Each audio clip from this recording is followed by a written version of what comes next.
வணக்கம். இது சிந்தனை செல்வம். உங்களுக்குள் இருக்கும் அந்த அமைதியற்ற கோபம் ஒரு குறை இல்லை. அது இன்னும் பயன்படுத்தப்படாத சக்தி. பெரும்பாலானவர்கள் அந்த உள் அக்னிய அடக்கி வைத்து, அது அவர்களின் உடல், மனம், உறவுகள், தொழில் எல்லாவற்றையும் மெதுவாக அழிக்க அனுமதிக்கிறார்கள். ஆனால் அந்த அதே ஆவேசம் ஒழுக்கமாகவும் லட்சியமாகவும் உடல் வலிமையாகவும் அடக்க முடியாத முயற்சியாகவும் மாறினாள். இன்று அந்த சப்கான்ஷியஸ் ஃப்ரஸ்ட்ரேஷனை டைரக்டட் பவராக மாற்றப் போகிறோம். கண்டிப்பா. இது ரொம்ப முக்கியமான ஒரு விஷயம். ஆமாம். இந்த ஆழமான தேடலுக்குள்ள நாம போறதுக்கு முன்னாடி நேயர்கள் ஒரு சாதாரண அன்றாட நிகழ்வை கற்பனை செஞ்சு பார்க்கணும். அதாவது நீங்க உங்க ஆபீஸ் நாற்காலியில உட்கார்ந்திருக்கீங்க, லேப்டாப்ப பாத்துட்டு இருக்கீங்க. சரி. திடீர்னு உங்க சக ஊழியர்கிட்ட இருந்து ஒரு சாதாரண இமெயில் வருது. அதுல பெருசா எந்த தப்பும் இல்ல. ஆனா அத பார்த்த உடனே உங்களுக்குள்ள காரணமே இல்லாம ஒரு பெரும் கோபம் கொந்தளிக்குது. அந்த ஒரு பதற்றம், ஏதோ ஒன்னு உடைக்கணும் போல தோணும் இல்லையா? எக்ஸாக்ட்லி. வெளிப்படையா பார்த்தா எந்த பெரிய ஆபத்தும் அங்க இல்ல. ஆனா உள்ளுக்குள்ள ஒரு எரிமலை வெடிக்க காத்துட்டு இருக்கிற மாதிரி ஒரு உணர்வு. இது ஏன் இப்படி நடக்குது? இது வெறும் மன அழுத்தம் தானா, இல்ல இதுக்கு பின்னாடி வேற ஏதாவது ஆழமான அறிவியல் இருக்கா? நீங்க சொன்ன அந்த இமெயில் உதாரணம் மிக துல்லியமான ஒண்ணு. ஏன்னா அந்த சூழ்நிலையில நீங்க எதிர்கொள்றது வெறும் ஒரு இமெயில கிடையாது. பலாயிரம் வருஷங்கள பரிணாம வளர்ச்சி அடைஞ்ச உங்க மூளையோட உள்ளமைப்ப. ஓஹோ, அதாவது நம்ம பழங்கால மூளைய பத்தி சொல்றீங்க. கரெக்ட். மனித மூளை குறிப்பா உணர்ச்சிகளை கையாளும் அந்த அமிக்டாலா பகுதி இருக்கு பாத்தீங்களா? அது காடுகள்ல நம்ம வாழ்ந்த காலத்துல வேட்டையாடுறதுக்காகவும் ஆபத்துகள்ல இருந்து தப்பிக்கிறதுக்காகவும் வடிவமைக்கப்பட்டது. அப்போ அந்த பழைய போர் வீரனோட குணம் இன்னும் நமக்குள்ள அப்படியே இருக்கா? கண்டிப்பா இருக்கு. ஒரு பெரும் சவாலை எதிர்கொள்ள தேவையான அந்த அசாதாரணமான ஆற்றல் இன்னைக்கும் நமக்குள்ள கொதிச்சிட்டு தான் இருக்கு. ஆனா சிக்கல் என்னன்னா, இன்னைக்கு நாம காடுகள்ல இல்ல. ஆமா, ஏசி ரூம்ல உட்கார்ந்திருக்கோம். அதுதான் பிரச்சனை. நம்ம முன்னாடி எந்த கொடிய விலங்கும் இல்ல. அந்த அதீத ஆற்றலை செலவழிக்க நமக்கு எந்த ஒரு உண்மையான சவாலுமே இப்ப கிடையாது. அதாவது நம்ம மூளை ஒரு பெரும் போருக்காக தயாராகுது. ஆனா நாம வெறும் ஒரு நாற்காலியில உட்கார்ந்துட்டு ஸ்கிரீனை பார்த்துட்டு இருக்கோம். அதானே? எக்ஸாக்ட்லி. நவீன உலகத்தோட இந்த சொகுசான வாழ்க்கை முறைக்கும் நம்ம பழங்கால மூளைக்கும் நடுவுல ஒரு பெரும் முரண்பாடு இருக்கு. பாத்தீங்கன்னா, காலையில எழுந்த உடனே நாம எதிர்கொள்ற முதல் சவால் நம்ம மொபைல்ல, சமூக வலைத்தளங்கள்ல வர்ற தகவல்கள் தான். எந்த உழைப்பும் இல்லாம சுலபமா நம்ம மூளைக்கு ஒரு ரசாயன வெகுமதி கிடைக்குது. அந்த டிஜிட்டல் டோபமைன். ஆமா, அந்த டோபமைன் நம்மளுடைய இந்த தேக்க நிலைக்கு ஒரு முக்கிய காரணம் சொல்லலாமா? 100% உண்மை. நம்ம நரம்பு மண்டலம் சவால்களை தேடுற மாதிரி தான் கட்டமைக்கப்பட்டிருக்கு. ஒரு இலக்க நோக்கி ஓடி வியர்வை சிந்தி போராடி வெற்றி பெறும்போது கிடைக்கிற அந்த டோபமைன் வேற. ஆனா இப்போ ஒரு விரல் அசைவுல அது கிடைச்சிடுது. அதுதான், எந்த உழைப்பும் இல்லாம வெறும் ஸ்கிரீனை ஸ்க்ரோல் பண்றது மூலமா அந்த வெகுமதியை நம்ம மூளைக்கு கொடுத்துடுறோம். இதனால என்ன ஆகுதுன்னா, தர்க்க ரீதியான முடிவுகளை எடுக்கிற மூளையோட முன்பகுதிக்கும் அந்த பழங்கால உணர்ச்சியை கையாளும் மையத்துக்கும் நடுவுல ஒரு பெரிய போராட்டம் நடக்குது. ஆற்றல் உற்பத்தி ஆகுது, ஆனா வெளியே போக வழி இல்ல. கரெக்ட். சரியான வடிகால் இல்லாத அந்த பெரும் ஆற்றல் தான் உங்களுக்குள்ள விரக்தியாகவும் காரணமில்லாத எரிச்சலாகவும் மனச்சோர்வாகவும் தேங்கி போகுது. இப்போ நீங்க இது விளக்கும்போது எனக்கு ஒரு சுவாரஸ்யமான ஒப்பீடு நினைவுக்கு வருது. அதாவது ஒரு ஸ்போர்ட்ஸ்கார கற்பனை செஞ்சுக்கோங்க. 1000 குதிரை திறன் கொண்ட ஒரு பிரம்மாண்டமான என்ஜின். ஓகே. நீங்க அதோட டிரைவிங் சீட்ல உட்கார்ந்திருக்கீங்க. ஸ்டியரிங் உங்க கைகள்ல அதிருது. என்ஜினோட சத்தம் காத பிளக்குது. வண்டி பறக்க துடிக்குது. ஆனா நீங்க டிராஃபிக்ல மாட்டிக்கிட்டீங்க. ஆமா, கடுமையான டிராஃபிக்ல மணிக்கு வெறும் 10 கிலோமீட்டர் வேகத்துல ஊருண்டு போயிட்டு இருக்கீங்க. உங்களால வேகத்தை கூட்டவும் முடியாது, அந்த என்ஜினோட கொதிப்பை அடக்கவும் முடியாது. வண்டி நகரல, ஆனா உள்ள இருக்கிற என்ஜின் சூடாகி வெடிக்கிற நிலைமைக்கு போயிடும் இல்லையா? ரொம்ப அருமையான ஒப்பீடு இது. அந்த அதிர்வு, அந்த உஷ்ணம், அதுதானே நம்ம சாதாரணமா உணர்ற அந்த காரணமில்லாத கோபமும் விரக்தியும். இதை விட சிறப்பா இதை விளக்கவே முடியாது. இப்போ அந்த ஸ்போர்ட்ஸ் கார் என்ஜின் எழுப்புற சத்தத்தை நம்ம ஒரு குறைபாடுனோ இல்ல வண்டியோட பழுதுனோ நினைச்சா அது எவ்வளவு பெரிய முட்டாள்தனமோ, அதே மாதிரி தான் நம்ம கோபத்தையும் எழுச்சலையும் பாக்குறது. அப்போ அந்த சத்தம் ஒரு குறைபாடு இல்லையா? கண்டிப்பா இல்ல. அது அந்த என்ஜினோட உண்மையான திறன். அந்த பெரும் ஆற்றல் தடமாறி பயணிக்கிறதால வர்ற உயிரியல் மற்றும் பிரபஞ்ச முரண்பாடு தான் இந்த எரிச்சல். இங்கதான் எனக்கு ஒரு பெரிய சந்தேகம் வருது. ஒரு நிமிஷம், பொதுவாவே நமக்கு கோபம் வந்தாலோ இல்ல பதற்றம் ஏற்பட்டாலோ சைக்காலஜிஸ்டும் சரி சுய முன்னேற்ற புத்தகங்களும் சரி என்ன சொல்றாங்க? அமைதியா இருங்க, மெடிடேஷன் பண்ணுங்கன்னு சொல்லுவாங்க. ஆமா, ஆழமா மூச்சு விடுங்க, தியானம் பண்ணுங்க, அந்த கோபத்தை கடந்து போங்கன்னு தானே அறிவுறுத்துறாங்க. அந்த போராட்ட குணத்தை அமைதிப்படுத்தணும் அப்படிங்கிறது தானே பொதுவான விதி.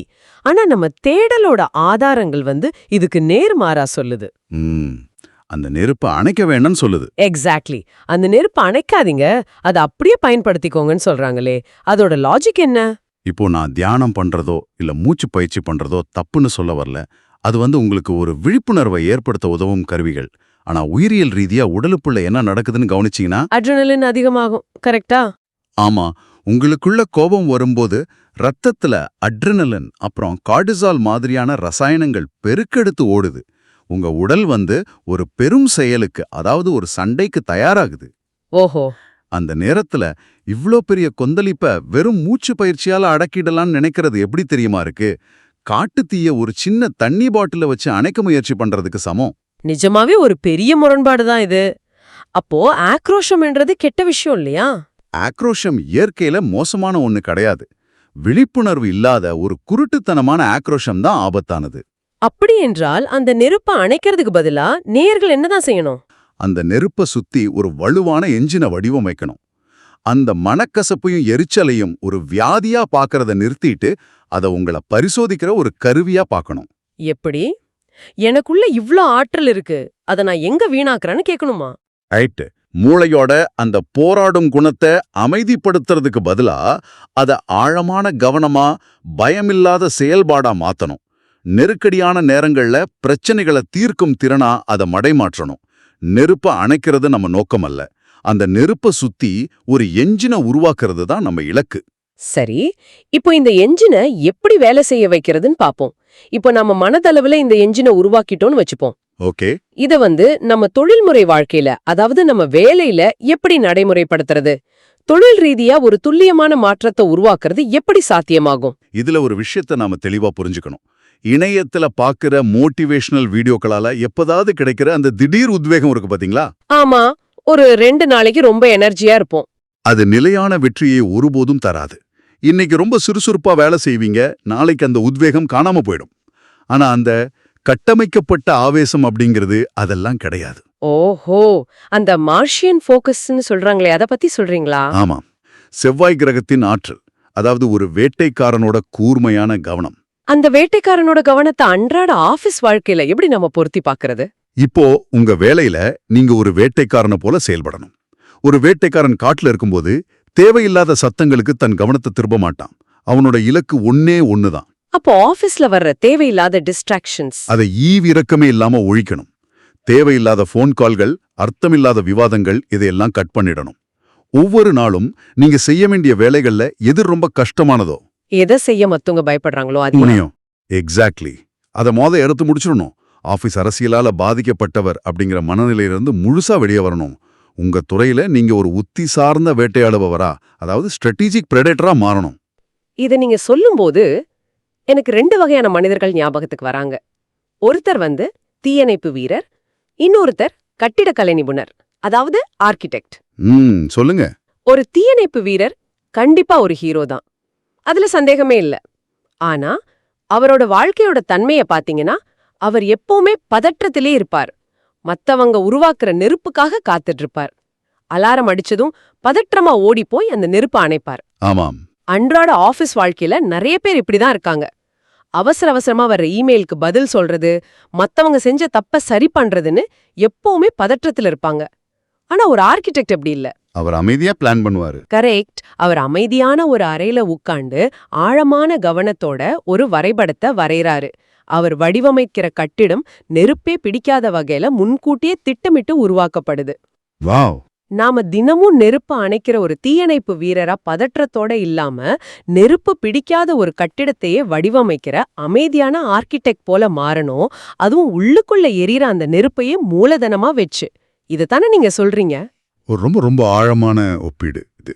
ஒரு தீயணைப்பு வீரர் எப்பவுமே நடக்கிற விஷயங்களுக்கு ரியாக்ட் பண்ணிட்டே இருக்காரு. அவர் சூழ்நிலையின் கைதி. ஆனா ஆர்கிடெக்ட் சூழ்நிலையை உருவாக்குபவர், முன்கூட்டியே சிந்திச்சு செயல்படுறவர். ஆமா.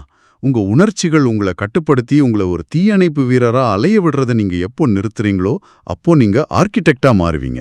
வேகம், தெளிவு, அப்புறம் நெருக்கடியான சூழ்நிலைகள்ல அறிவார்ந்த முடிவெடுக்கும் திறன், இது மூலமா உங்க தொழில் வாழ்க்கையை முழுமையா மாத்த முடியும். குதிரை திறன் கொண்ட ஒரு ஸ்போர்ட்ஸ் கார் என்ஜின பிளாஸ்டிக்ல செஞ்ச ஒரு பொம்மை காரோட அடிச்சட்டத்துல பொறுத்துனா என்ன ஆகும்? கண்டிப்பா உடைஞ்சு சிதறிடும். ஆமா, ஆக்சிலரேட்டரை மிதிச்சு அடுத்த நொடியே வண்டி சுக்குநூறா போயிடும். அதே போல இவ்ளோ பெரிய உளவியல் ஆற்றலை தாங்கிக் கொள்ள நம்ம உடல்ங்கிற கொள்கலனும் வலிமையா இருக்கணும் இல்லையா? 100க்கு 100 உண்மை. இந்த முரண்பாடு தான் நிறைய பேரோட வீழ்ச்சிக்கே காரணமே. உங்க மனம் மிகப்பெரிய லட்சியங்களை சுமக்க தயாரா இருக்கலாம், உங்க சிந்தனை வேகம் ரொம்ப அதிகமா இருக்கலாம். ஆனா உடம்பு சோர்வா இருந்தா அந்த அதீத மன ஆற்றலை அதால தாங்கிக்கவே முடியாது. அதிகப்படியான உளவியல் ஆற்றலுக்கு அதே சம அளவிலான உடல் வலிமை ரொம்ப ரொம்ப அவசியம். வெளிய போகாத அந்த மன ஆற்றல் என்ன ஆகும்? தசை வலிமைக்கான எந்த வடிகாலும் அதுக்கு கிடைக்காதப்போ அது நரம்பு மண்டலத்தை தாக்கி மனச்சோர்வாகவும் தீவிரமான பதற்றமாகவும் மாறி உங்களை அழிச்சிடும். வலிமையான உடல் இல்லாத வலிமையான மனம் தன்னைத்தானே அழிச்சுக்கும். ஒரு நிமிஷம் இருங்க. இங்க நான் நேயர்களோட சார்பா ஒரு யதார்த்தமான கேள்வியை கேட்க விரும்புறேன். சொல்லுங்க.